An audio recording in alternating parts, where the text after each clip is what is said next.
بسم اللہ الرحمن الرحیم الم تر ان اللہ یسبح له من فی السماوات والارض والطیر صافات کل قد علم صلاته وتسبیحه واللہ علیم بما یفعلون۔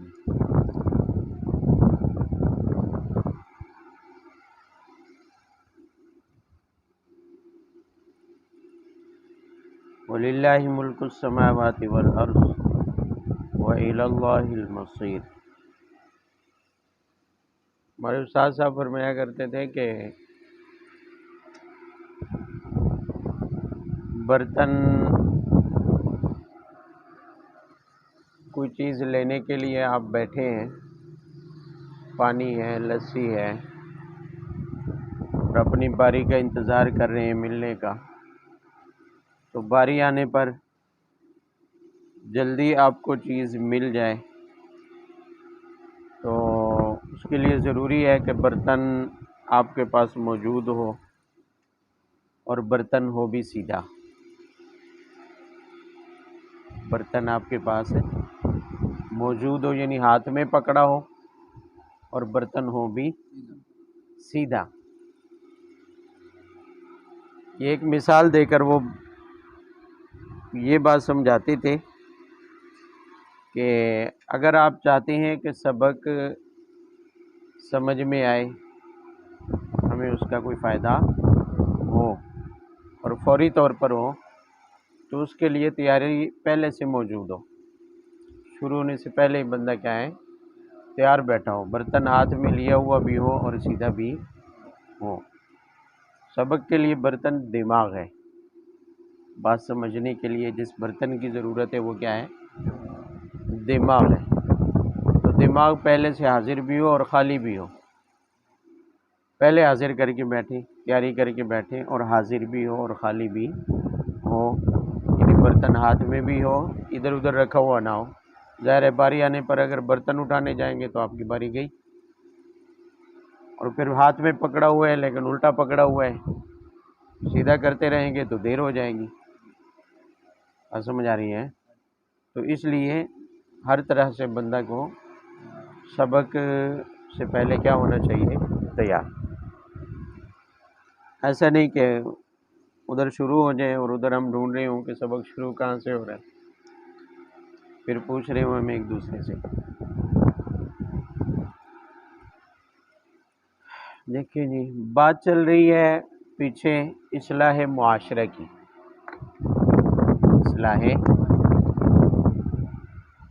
اب اصلاح معاشرہ میں بگاڑ کا سب سے بڑا ذریعہ زنا اور بدکاری ہے، تو اس کے ختم کرنے سے معاشرہ خود بخود کیا ہو جائے گا، سیدھا۔ پھر اس زنا اور بدکاری کے کچھ اسباب اور ذرائع ہیں، جیسے بے پردگی ہے، بغیر اجازت کے گھر میں داخل ہونا، اس کے متعلق احکامات آئے ہیں۔ پھر وہ بھی کافی نہیں تھا، نور ایمان بھی ضروری ہے، اصلاح کے لیے نور ایمان بھی کیا ہے۔ پھر اس کی مثال آئی ہے پچھلے سبق کے اندر، اور آگے مومنین اور کفار کے انجام کو ظاہر کیا کہ وہ جو دنیا میں بندہ ایمان کے بعد یا کفر کے بعد جو عمل کرتا ہے اس کا نتیجہ کیا ہوتا ہے۔ اب اس رکوع سے بھی موضوع وہی ہے، اصلاح معاشرہ ہے، وہی اصلاح۔ پیچھے کفار کی بات آئی ہے ساتھ والے رکوع میں کہ جو کافر ہیں ان کے بظاہر جو اچھے عمل ہوں وہ بھی بیکار ہیں، آخرت میں کوئی فائدہ نہیں دیں گے، اور ان کے برے اعمال تو ہیں یہ برے، ویسے ہی اندھیرا ہے، ویسے ہی تاریکی ہے۔ تو آنے والی جو رکوع ہے اس میں بنیادی طور پر مخاطب تو وہی کفار ہیں، البتہ ان کے ساتھ ساتھ بے عمل مومنین بھی اس کے مخاطب ہیں، بے عمل۔ اور بنیادی طور پر ایک ہی نقطہ سمجھانا مقصود ہے، یا یوں کہیں کہ انسان کو شرمندگی دلانا مقصود ہے، عار دلانا کیا ہے، مقصود ہے کہ اس کائنات میں اکیلی مخلوق انسان تو نہیں ہے، دوسرے جاندار بھی تو ہیں۔ اب دوسرے جاندار سارے کے سارے اللہ کے تابع اور مطیع ہیں، وہ کبھی نافرمانی نہیں کرتے۔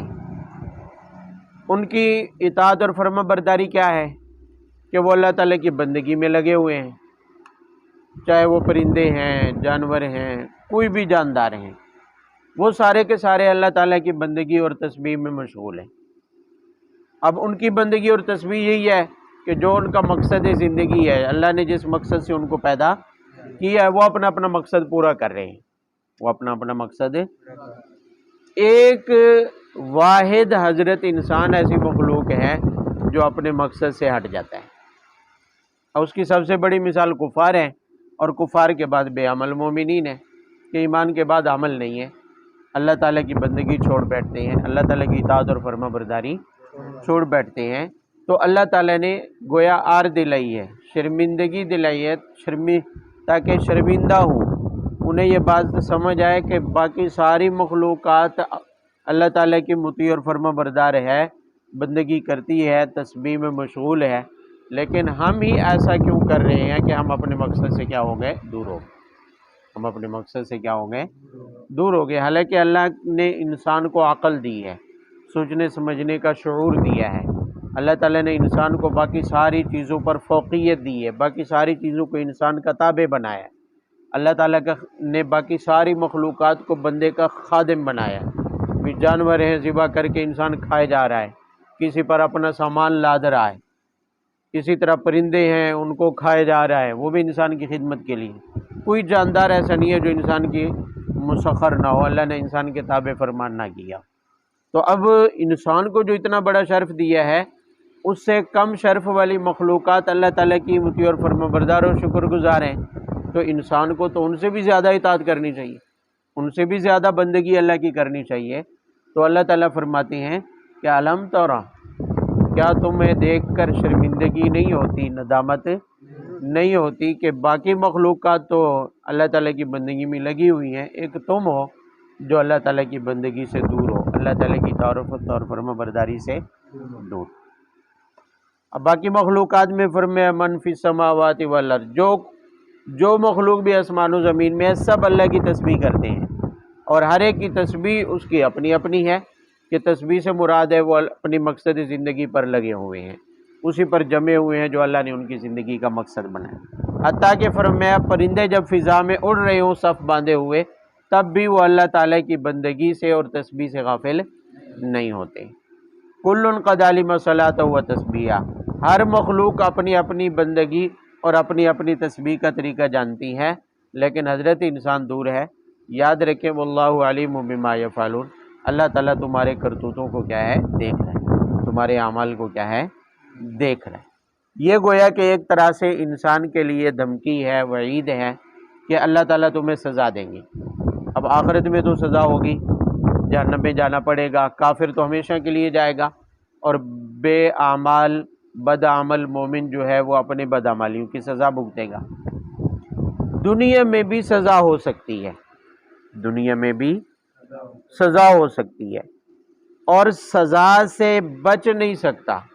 نافرمان مومن ہے یا کافر ہے جس کے دل میں ایمان نہیں ہے، وہ اللہ تعالیٰ کی سزا سے دنیا میں بھی نہیں بچ سکتا ہے، دنیا میں بھی نہیں بچ سکتا ہے۔ اس لیے کہ سزا سے بچنے کا ایک ہی راستہ ہوتا ہے کہ جو بندہ یا جو کوئی سزا دینا چاہتا ہے، سزا دینے والا اس پر قادر نہ ہو، اس پر اختیار نہ رکھتا ہو کہ سزا دے سکے، لیکن اللہ تعالیٰ نے سزا دینی ہے، اور اللہ تعالیٰ مکمل طور پر بندوں پر قادر بھی ہے، اختیار بھی رکھتا ہے، اور اس کی دی ہوئی سزاؤں کو بندہ اپنی آنکھوں سے دیکھتا بھی ہے، مانے یا نہ مانے، مانے یا دو باتیں میں نے کی ہیں۔ ایک یہ ہے کہ اللہ تعالیٰ دنیا میں سزا کافر کو اور بد عمل مومن کو دے سکتے ہیں، اور سزا دینے کے لیے اختیار اور قدرت کا ہونا ضروری ہے۔ تو اللہ تعالیٰ کو قدرت اور اختیار حاصل ہے انسان پر۔ اور دوسری چیز یہ ہے کہ سزا کو منوانے کے لیے یہ ہے کہ کسی کو سزا ہوتی ہوئی بندہ اپنی آنکھوں سے دیکھے، بندہ اپنی آنکھوں سے۔ یہاں ان آیات میں دونوں باتوں کو ثابت کیا گیا ہے کہ اللہ تعالیٰ قادر اور مختار بھی ہے، اور دوسرا یہ ہے کہ اللہ تعالیٰ کی سزاؤں کو بندہ اپنی آنکھوں سے دیکھ بھی سکتا ہے۔ تو وجہ سے سب سے پہلے فرمایا کہ للہ ملک السماوات والارض وإلی اللہ المصیر، ان دونوں باتوں سے اللہ تعالیٰ کی قدرت اور اختیار کو ثابت کیا۔ فرمایا کہ اس زمین اور آسمان کا مالک کون ہے؟ پیدا کرنے والا وہی ہے، تو اکیلا مالک بھی کون ہے؟ اور یہ بات مشرک بھی مانتے تھے، اور یہ بات مشرک بھی مانتے تھے کہ اس کائنات کا خالق اور مالک اکیلا کون ہے؟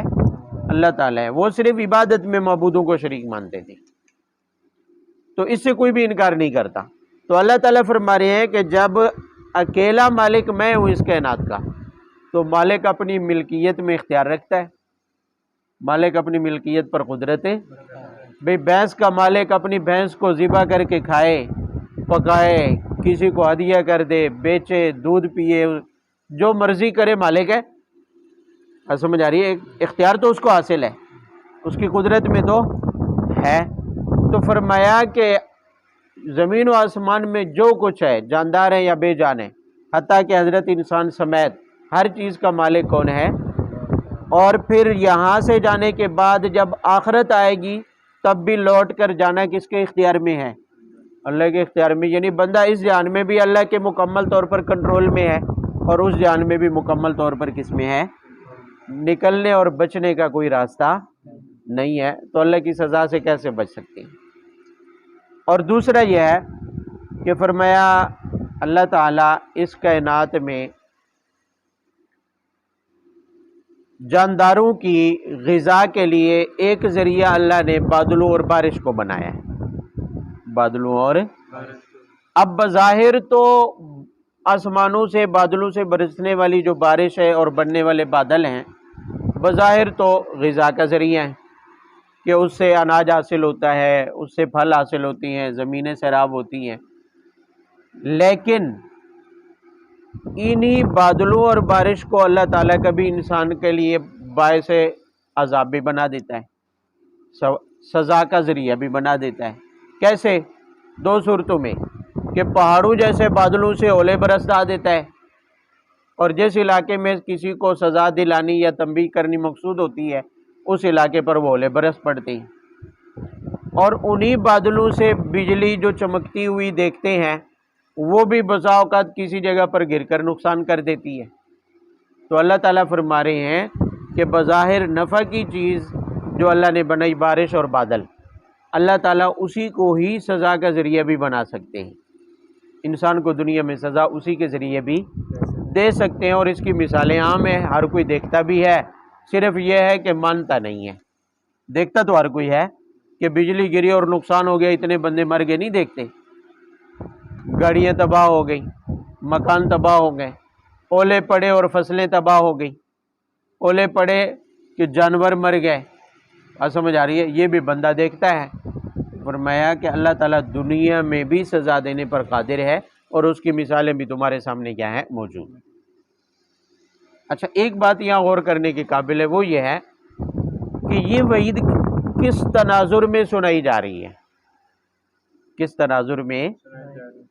وہ سب سے پہلی آیت ہے کہ باقی ساری چیزیں اللہ تعالیٰ کی بندگی پر لگی ہوئی ہیں، انسان بندگی سے ہٹا ہوا ہے، انسان طور فرما برداری سے، یعنی اعمال صالحہ سے دور ہے، نیک اعمال سے کیا ہے؟ چاہے کافر ہے یا مومن۔ کافر ہے تو وہ سرے سے ایمان سے دور ہے، اور سب سے بڑا نیک عمل تو ایمان ہے، اور مومن ہے تو باقی نیک اعمال سے دور ہے اگرچہ ایمان ہے اس کے اندر۔ تو اعمال سے دوری پر پہلے آر دلائی ہے، شرمندگی دلائی ہے کہ اعمال پر آؤ، نیک اعمال کرو، بندگی کرو، اللہ کی بندگی سے دور نہ ہو۔ اگر اللہ کی بندگی سے دور ہو گئے تو پھر دنیا میں سزا بھی ہو سکتی ہے، اور جو سزا مثال کے طور پر بیان کی ہے وہ سزا اولے برسنا اور بجلی کی کیا ہے؟ بجلی کا گرنا اور نقصان پہنچانا ہے۔ تو اس کا مطلب یہ ہے کہ جب بھی کسی زمانے میں اگر اولے زیادہ برس رہے ہوں بات سمجھ آ رہی ہے؟ بارش کے ذریعے نقصان زیادہ پہنچ رہا ہو تو سمجھ لیجئے کہ اعمال کی سزا دی جا رہی ہے، کیونکہ بارش کے دو ہی مقصد ہوتے ہیں، یا مفید یا نقصان دہ۔ اب اگر مفید ہے تو سمجھ لے کہ محض ہماری غذا کا بندوبست کیا جا رہا ہے، اور اگر نقصان دہ ہو رہی ہے بارش تو سمجھ لیا جائے کہ بدعمالی کی کیا مل رہی ہے؟ سزا مل رہی ہے۔ یہ انہی آیات کے اندر بالکل واضح ہے یہ بات۔ تو اس وقت اگر ہم اپنے حالات دیکھیں تو بارشیں ہی نقصان پہنچا رہی ہیں زیادہ۔ بارشیں کیا پہنچا رہی ہیں؟ انہی بارشوں کے باعث سیلاب آتا ہے، اور ایسا ہیجان پیدا ہوتا ہے کہ پورے کا پورا ملک یا آدھا ملک یا کوئی ایک صوبہ ایسا متاثر ہوتا ہے کہ وہ دھڑام سے گر جاتے ہیں۔ ہر سال سیلاب کسی نہ کسی علاقے کو تباہ کر کے چلا جاتا ہے، باعث وہی بارش بنتی ہے۔ کہیں اولے پڑتے ہیں۔ اب جتنی بھی بارشیں ہوئی ہیں اس سیزن میں، سردیوں کے آخر سے لے کر ان گرمیوں کے اب تک جو بارشیں ہوئی ہیں، یہ جون تک کی بارشوں میں ابھی تک اولے برستے رہے، حالانکہ ان دنوں میں آنے والی بارشوں میں اولے نہیں ہوتے عام طور پر۔ اور ابھی آگے جو پیشین گوئی کی جا رہی ہے اس میں بھی اولے موجود ہیں، یعنی جولائی اگست کی بارشوں میں بھی اولے برسنے کی پیشین گوئیاں موجود ہیں، اور ایسے علاقوں میں جہاں پہلے کبھی نہیں آئی۔ اور بجلی گرنے کے واقعات اور نقصانات یہ بھی بہت زیادہ پیش آئے ہیں اس دفعہ، تو پہلے کی نسبت بہت زیادہ پیش آئے۔ تو مطلب یہ ہے کہ یہ بدعمالیاں اور ان کی سزا کا دنیا میں ایک ذریعہ جو ہے یہ بادل بارش بھی ہے، جیسے کہ یہ غذا کا ذریعہ ہے، اناج پیدا ہونے کا کیا ہے؟ ذریعہ ہے۔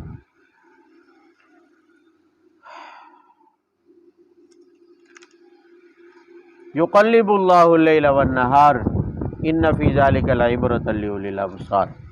آخر میں پھر اللہ تعالیٰ کی قدرت اور اختیار پر ایک اور دلیل دی ہے۔ فرمایا اللہ تعالیٰ دن اور رات کو پلٹتے ہیں، دن اور رات کو کیا ہے؟ پلٹتے ہیں، یعنی دن اور رات اللہ کے اختیار میں ہے۔ جیسے اللہ رب العزت بارش کے ذریعے غذا کی بجائے سزا دے دے، بادلوں کے ذریعے کیا دے دے؟ سزا دے دے، اسی طرح اللہ تعالیٰ اس رات اور دن کے نظام میں تبدیلی کر کے بھی کیا ہے؟ سزا دے سکتے ہیں۔ رات کو ہی روک لے، دن ہی نہ ہونے دیں، یا دن کو ہی روک لیں اور رات نہ ہونے دیں، تو گزارا کر لیں گے؟ نظام زندگی درہم برہم ہو جائے گا، مشکلات کھڑی ہو جائیں گی، تو سزا ملے گی نہ ملے؟ تو اللہ تعالیٰ فرما رہے ہیں میں سزا دینے پر قادر ہوں کسی بھی چیز کے ذریعے، کسی بھی، حتیٰ کہ بادل اور بارش جو بظاہر مفید ہے اسی کو سزا کا ذریعہ بنا سکتا ہوں، اور اس پر بھی قادر ہوں کہ دن اور رات جو صدیوں سے، ہزار سالوں سے ایک ہی روٹین کے اوپر چل رہے ہیں، لیکن اختیار میرا ہے، میری مٹھی میں ہے، جیسے چاہوں میں ان کو بدل دوں، لہذا رات اور دن میں تبدیلی کر کے میں تمہیں رگڑا لگا دوں اور سزا دے دوں۔ اللہ تعالیٰ فرماتے ہیں یہ بھی میرے اختیار میں ہے۔ ہاں ان فی ذلک لعبرۃ لأولی الابصار، فی الحال تمہارے لیے تنبیہ ہے، اگر عقل ہے، دل کی آنکھیں ہیں تو وہ کھول لے اور اللہ تعالیٰ کی اس تنبیہ کو کافی سمجھیں اور اللہ تعالیٰ کی بندگی پر کیا ہے؟ لگ جائیں۔ واللہ خلق کل دابۃ من ماء۔ آگے ایک سوال کا جواب دیا گیا۔ عام طور پر ملحد، ذات باری تعالیٰ کے وجود کے منکرین عام طور پر یہ اشکال کرتے ہیں کہ جیسے باقی جاندار ہیں، حیوانات ہیں، ان حیوانات کے بارے میں یہ ہے کہ اللہ تعالیٰ نے ان کو کسی بات کا مکلف نہیں بنایا، ان پر کوئی روزہ لازم نہیں ہے، کوئی زکوٰۃ، جہاد، کچھ بھی ان کے اوپر لازم، کوئی نماز ان پر لازم نہیں ہے، اللہ تعالیٰ نے ان کو مکلف بھی نہیں بنایا، اور ان پر کوئی سزا بھی نہیں ہوگی، جہنم میں بھی نہیں جائیں گے۔ بات سمجھ آ رہی ہے؟ جدھر جائیں گے اکٹھے جائیں گے، جدھر جائیں گے اکٹھے، ایسا نہیں ہوگا کہ کچھ جہنم میں چلے جائیں اور کچھ کس میں چلے جائیں۔ تو وہ کہتے ہیں کہ ایسا کیوں نہیں ہے کہ حضرت انسان کو بھی اللہ تعالیٰ غیر مکلف کر کے چھوڑ دیتے، غیر مکلف کر کے، یہ حضرت انسان بھی جدھر جاتا ہے ایک ہی جگہ ہوتا، یا جنت میں جاتے تو سارے، جہنم میں جاتے تو مر کر مٹی میں مل جاتے تو سارے، ایسا ہو جاتا ہے، ایک ہی کام ہوتا سب کے ساتھ، یہ بیچاروں میں تفریق کیوں ہوگی، جدائی کیوں ہوگی؟ عام طور پر ملحدین یہ سوال کرتے ہیں۔ بات سمجھ آ رہی ہے؟ خدا کے منکرین، داریے، کمیونسٹ جنہیں کہتے ہیں، کیا کہ ہمیں مکلف کیوں بنایا، مکلف بنا کر پھر جنت اور جہنم میں تفریق کیوں کر دی ہے، انسان کی تقسیم کیوں کر دیا دونوں طرف۔ بنیادی سوال ان کا مکلف ہونے کے بارے میں کہ ہمیں دوسرے حیوانات کی طرح غیر مکلف کیوں نہیں چھوڑا۔ اللہ تعالیٰ نے اس کا آگے جواب دیا۔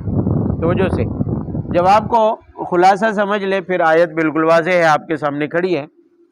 اللہ تعالیٰ فرماتے ہیں کہ دراصل ہر مخلوق میں اللہ تعالیٰ نے فطری طور پر، بنیادی طور پر کچھ چیزوں میں فرق رکھا ہے، پیدائشی طور پر کچھ چیزوں میں کیا رکھا ہے، ہر ایک کے اندر صلاحیتیں مختلف رکھی ہیں، صلاحیتیں کیا رکھی ہیں، اور ان صلاحیتوں کے مختلف ہونے کی واضح دلیل یہ ہے کہ جانداروں کو دیکھ لیں کہ بعض پیٹ کے بل چلتے ہیں، بعض 2 ٹانگوں پر چلتے ہیں، اور بعض 4 ٹانگوں پر چلتے ہیں، اور بعض اڑ رہے ہیں فضا میں۔ بات سمجھ آ رہی ہے؟ تو دیکھیں اس سے یہ معلوم ہوا کہ اللہ تعالیٰ نے تمام جانداروں میں صلاحیتیں ایک جیسی نہیں رکھی۔ اگر ایک جیسی رکھی ہوتی تو یا تو سارے 2 ٹانگوں پر چلتے، یا سارے پیٹ کے بل چلتے، یا سارے 4 ٹانگوں پر چلتے، یا سارے اڑتے رہتے۔ سب میں ایک جیسی صلاحیتیں، جب صلاحیتیں ایک جیسی نہیں ہیں، جب صلاحیتیں، تو ذمہ داریاں بھی ایک جیسی نہیں ہیں۔ اللہ تعالیٰ نے انسان کو باقی تمام حیوانات سے علیحدہ کر کے سب سے زیادہ صلاحیتیں دی ہیں، اور سب سے بڑی صلاحیت عقل ہے، شعور ہے، جو باقی حیوانات میں نہیں ہے، باقی جانداروں میں نہیں ہے۔ تو اللہ تعالیٰ نے چونکہ حضرت انسان میں ایسی صلاحیتیں رکھی ہیں کہ وہ مکلف بن سکتا ہے، وہ مکلف بن سکتا ہے، احکامات کا بوجھ اٹھا سکتا ہے، ذمہ داریوں کا بوجھ اٹھا سکتا ہے۔ اس لیے اللہ نے اپنی عبادت کا پابند بنا دیا، اپنی عبادت کا مکلف بنا دیا ہے۔ لہذا اب اگر بندگی اور عبادت پر چلتا رہا تو جنت میں جائے گا، نہیں چلے گا تو پھر جہنم میں جائے گا۔ تو اس آزمائش اور تکلیف کا، اس ذمہ داری کا اللہ تعالیٰ نے انسان کو ہی کیوں اس ذمہ داری کے لیے چنا ہے؟ کیونکہ صلاحیت ہے اس میں، کیونکہ اس میں کیا ہے، اور باقی چیزوں کو کیوں مکلف نہیں بنایا؟ کیونکہ ان میں مکلف بننے کی صلاحیت ہی نہیں تھی۔ اللہ تعالیٰ نے پیدائشی اور فطری طور پر صلاحیتیں مختلف رکھی، تو حضرت انسان میں صلاحیت ہی پیدائشی طور پر ایسی رکھی کہ وہ مکلف بن سکتا ہے، ذمہ داری اٹھا سکتا ہے۔ تو اللہ تعالیٰ نے فطری طور پر، چونکہ اللہ کو معلوم تھا کہ میں نے اس میں یہ صلاحیت رکھی ہے، اس لیے آزمائش اور امتحان بھی انسان پر ڈالا ہے، باقی مخلوقات کے اوپر نہیں ڈالا۔ اور سمجھے ہیں یہ بات کہ نہیں سمجھ آئی؟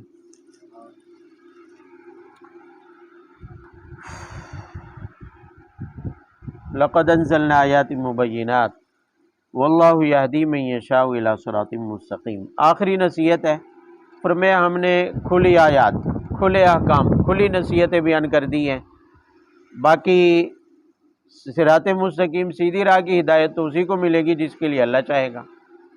حالانکہ توجہ سے اللہ تعالیٰ فرماتے ہیں ہم نے آیات واضح طور پر کھول دی ہیں، نصیحتیں کھلی کھلی بیان کر دی ہیں۔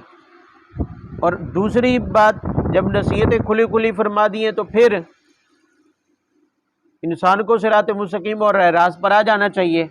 فرمایا نہیں، یوں نہیں فرمایا کہ انسان کو ان نصیحتوں پر چلتے ہوئے راہ راست پر آ جانا چاہیے۔ فرمایا اللہ تعالیٰ جس کو چاہتے ہیں راہ راست پر لاتے ہیں۔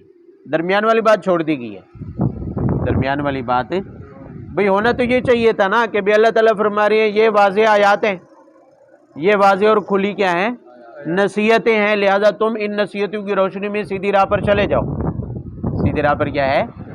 لیکن یہ نہیں فرمایا، بلکہ یہ فرمایا کہ سیدھی راہ پر وہی چلے گا جس کو میں چاہوں گا سیدھی راہ پر چلانا۔ کہنا کیا چاہتے ہیں، فرمانا کیا چاہتے ہیں؟ حالانکہ ہونا تو یہی چاہیے تھا کہ جب واضح طور پر قرآن ایک ہدایت ہے، اس کی آیات کھول کر بیان کر دی ہیں، اللہ تعالیٰ نے نصیحتیں کھول کر بیان کر دی ہیں، تو اگلا سٹیپ تو اسی کا آتا ہے، یہ اس کی باری آتی ہے کہ یوں کہنا چاہیے تھا، لہذا اس کے مطابق تم صراط مستقیم پر چلتے چلے جاؤ۔ نہیں، خود بخود انسان ایسا نہیں کر سکتا کہ صراط مستقیم کو پکڑے اس کی روشنی میں، بلکہ صراط مستقیم اور ہدایت اللہ سے طلب کرنی پڑے گی، اللہ سے مانگنی، اپنے اندر اس کی طلب اور تڑپ پیدا کرنی پڑے گی، تب اللہ کی طرف سے ہدایت ملے گی۔ بچہ روئے نہیں تو ماں دودھ بھی نہیں دیتی ہے، پتہ بھی نہیں چلتا ہے کہ بھوکا ہے یا نہیں ہے۔ ہدایت کا طالب نہیں بنے گا تو اللہ تعالیٰ فرماتے ہیں نہیں دوں گا۔ ناشکروں کو ہدایت نہیں ملتی ہے، جو ہدایت کا طلبگار نہیں ہوتا اسے ہدایت نہیں ملتی ہے۔ ہدایت صراط مستقیم پر چلنے کی اسی کو ملتی ہے، باوجود ہے کہ قرآن بھیج دیا، نبی بھیج دیے اور قرآن کی آیات کو کھول کر بیان کر دیا، نصیحتیں ذکر کر دی ہیں، لیکن حضرت انسان خود بخود اس کی روشنی میں حضرت انسان کو ہدایت نہیں ملے گی، اللہ سے طلب کرنی پڑے گی۔ ایمان لے آئے ہیں، اعمال کر رہے ہیں، پھر بھی اہدنا الصراط المستقیم کو 5 نمازوں میں دہرانا پڑے گا، 5 نمازوں میں وہی ایمان مل گیا ہے، مومن ہے، نماز پڑھ رہا ہے، بندگی بھی کر رہا ہے، لیکن پھر بھی حکم ہے اہدنا الصراط المستقیم والی دعا کو دہراتے رہو، اس لیے کہ گمراہی کا کوئی نہیں پتا کہ اس حالت میں بھی کہ جب تم ایمان کے دعوے دار ہو، نیک عمل پر لگے ہوئے بھی ہو، گمراہی کہیں سے بھی آ سکتی ہے، گمراہی کہیں سے بھی آ سکتی ہے، اور گمراہی سے بچنے کا ایک ہی طریقہ ہے کہ اللہ سے ہدایت مانگتے رہو، اللہ سے صراط مستقیم پر چلنے کی دعا کرتے رہو۔ تو اس کا مطلب یہ ہے کہ ہدایت اتنی آسان نہیں ہے، صراط مستقیم اتنی آسان نہیں ہے جتنا ہم نے سمجھ لیا کہ بس نام اللہ دیتا رکھا ہے تو بیڑے پار ہیں، سیدھے جنت میں جائیں گے، ہیں یعنی نام مسلمانوں والا رکھ لیا ہے تو سیدھے جنت میں جائیں گے، اتنا کافی نہیں ہے۔ آپ بات کو سمجھ نہیں رہے ہیں بھئی، ہم خاندانی طور پر پیدائشی طور پر مسلمان گھرانوں میں پیدا ہو گئے، لیکن ایمان پر ہم نے محنت کی ہے، اعمال صالحہ پر ہم نے محنت کی ہے۔ ہم یہ سمجھتے ہیں کہ ہمارے لیے اعمال کی پابندی ضروری ہے، قطعاً نہیں، ہم صرف یہ سمجھتے ہیں بس نام اللہ دیتا ہے تو چلے جائیں گے جنت میں، یعنی ایمان کا دعویٰ کر دیا، لا الہ الا اللہ محمد رسول اللہ کا اقرار کر لیا ہے، بس ہم جنت میں چلے جائیں گے، ایسا نہیں ہے۔ اس کو آپ ایک مثال سے سمجھیں کہ ایک واقعہ میں نے کہیں پڑھا تھا کہ ایک نوجوان کسی جگہ مسلمان طلباء کے ساتھ یونیورسٹی کا اسٹوڈنٹ تھا، کافر تھا، لیکن مسلمان نوجوانوں کی وجہ سے اسلام کے قریب آیا، اسلام کا 2-3 سال مطالعہ کرتا رہا، نتیجتاً وہ ایمان قبول کر لیا اس نے، اور مسلمان ہونے کے بعد کچھ ہی دنوں میں اس نے داڑھی پوری رکھ لی، داڑھی پوری رکھ لی، اور باقی جو لباس کی سنتیں، لباس بھی سنت کے مطابق پہن لیا۔ اب وہ اسٹوڈنٹ دوست جو مسلمان تھے اسے کہہ رہے ہیں جی داڑھی سنت ہے، کیوں آپ اس چکر میں پڑھ رہے ہیں، کیوں اس چکر میں پڑھ رہے ہیں، یہ کوئی اتنی ضروری نہیں ہے ہمارے مذہب میں، اور لباس کا بھی اسے سمجھا رہے ہیں بھی جائز ہے پینٹ شرٹ پہننا بھی، کیا ہے جائز ہے، اگرچہ یہ شلوار کرتا یا اسلام جو سنت لباس ہے مسنون، وہ ایک طرح سے کیا ہے سنت ہے، صرف درجہ سنت کیا ہے، یعنی اسے سمجھا رہے ہیں کہ درجے ہوتے ہیں عمل کرنے کے بھی، اعمال کے بھی کیا ہوتے ہیں درجے ہوتے ہیں، کچھ چیزوں میں اتنی گنجائش ہے کہ بس صرف جائز پر چلا جائے، تو داڑھی بھی کوئی فرض واجب نہیں ہے، اسے سمجھا رہے ہیں بس سنت ہی تو ہے، سنت ہی تو اس نو مسلم اسٹوڈنٹ نے کیا کہا، میں نہیں جانتا کہ کس عمل کا کیا درجہ ہے، کس عمل کا، ان 2-3 سال میں جو میں نے اسلام کو پڑھا ہے تو اس میں میں نے یہ پڑھا ہے کہ پیغمبر اسلام کی داڑھی تھی، اور پیغمبر اسلام نے حکم دیا کہ مونچھیں کٹاؤ اور داڑھی کو بڑھاؤ، اس میں نے پڑھا ہے کہ پیغمبر اسلام کا لباس یہ تھا، آگے درجہ جو بھی ہو میری مسلمان ہونے کی حیثیت سے ذمہ داری ہے کہ میں پیغمبر کے نقش قدم پر کیا ہے چلو۔ اب اس نو مسلم میں اور پیدائشی مسلمانوں میں کیا فرق تھا، دونوں میں وجہ فرق کیا ہے، آپ کو کیا سمجھ آتا ہے؟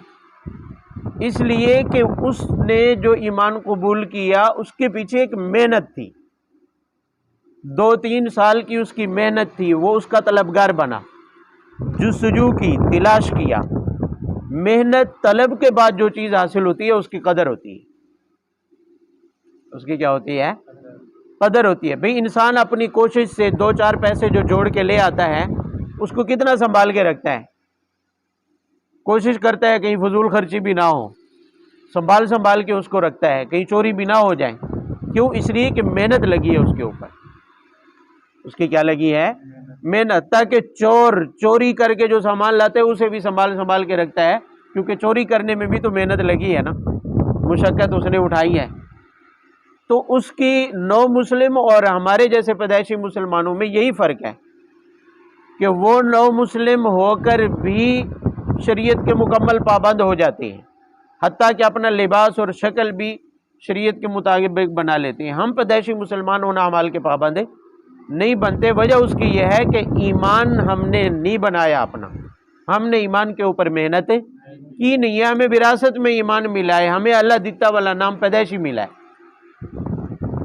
ہمیں محمد، احمد، عبداللہ یہ نام ہمیں کیا ہے؟ پیدائشی ملے ہیں. لیکن نو مسلم کا نام عبداللہ جو اسے ملا ہے وہ اس کی محنت کا ثمرہ ہے، اس کی محنت، طلب، تحقیق اور جستجو کا نتیجہ ہے. تو وہ اس محنت کی اس کے ہاں قدر بھی ہوتی ہے، پھر اسلام کی بھی اس کے ہاں قدر ہوتی ہے، اس لیے وہ سارے اعمال کو اپناتا ہے. آپ لوگ سوشل میڈیا پر، نیٹ کے اوپر فضول وقت ضائع کرتے ہیں. آپ سوشل میڈیا کے اوپر یا نیٹ پر جا کر کہیں بھی نو مسلم مردوں اور عورتوں کے انٹرویو سرچ کریں. نو مسلم، آپ ان کے انٹرویو نہ سمجھ آئیں، آپ صرف ان کی شکلیں اور حلیے دیکھ لیں. شکلیں اور حلیے. یورپی خواتین ہیں لیکن پردہ کیا ہوا ہے. کیا کیا ہوا ہے؟ پردہ کیا ہوا ہے. اور انٹرویو دے رہی ہے، نو مسلم ہے، اور اپنے انٹرویو میں اس سے سوال کیا جا رہا ہے پردے کی پابند آپ کیوں ہیں، جبکہ مسلمان عورتیں تو بغیر پردے کے بھی پھر رہی ہیں. آپ ڈانس سے کیوں پرہیز کر رہی ہیں، گانے سے کیوں پرہیز کر رہی ہیں، موسیقی سے؟ یعنی تابڑ توڑ سوالات ہوتے ہیں ان کے اوپر اس معاشرے میں، کیونکہ وہ وہاں ہیں. تو وہ ایک ہی بات کرتے ہیں. مجھے نہیں پتا کہ مسلمان خواتین ایسا کیوں نہیں کر رہی. وہ صرف ایک بات کرتی ہیں کہ یہ جتنے بھی ہیں یہ پیدائشی ہیں، انہیں اس چیز کی قدر نہیں ہے، انہیں اس چیز کی قدر نہیں ہے.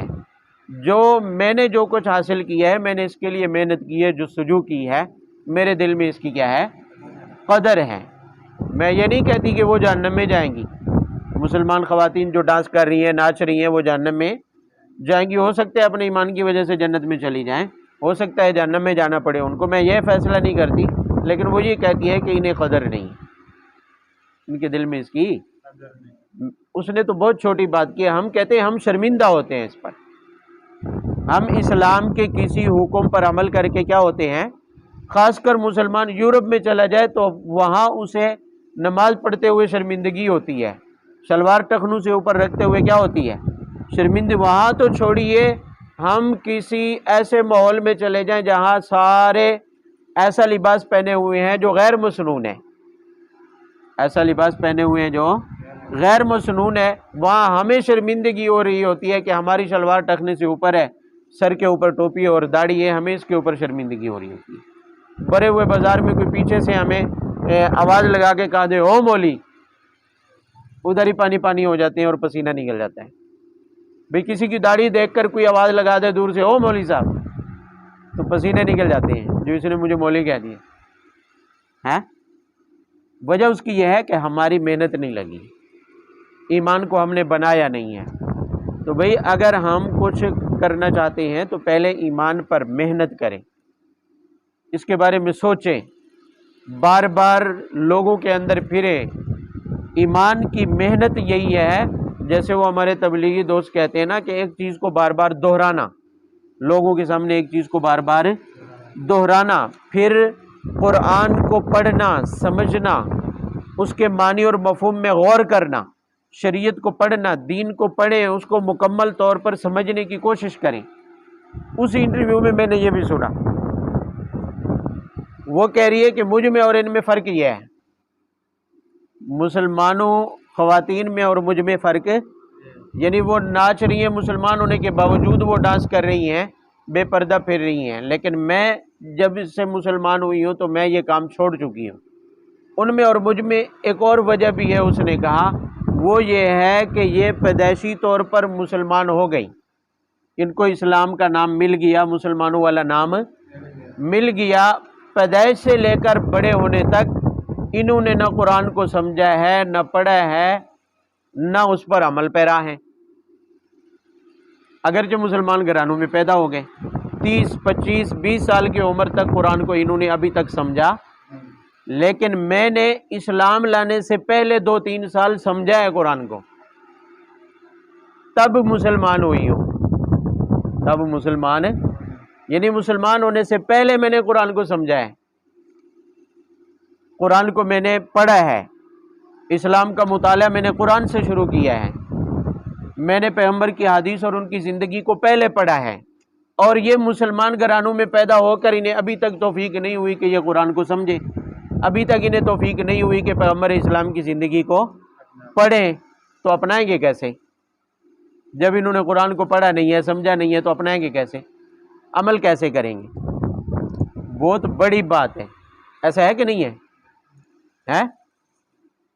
مسلمانوں کی اکثریت کی حالت کیا ہے کہ 60 70 سال 80 سال زندگی گزار کے مر جاتے ہیں، قرآن پاک کبھی سمجھا، سمجھ کے پڑھا ہے، کسی سے سمجھا ہے، حدیث کی تعلیم حاصل کی ہے، نبی کی زندگی کو پڑھا ہے؟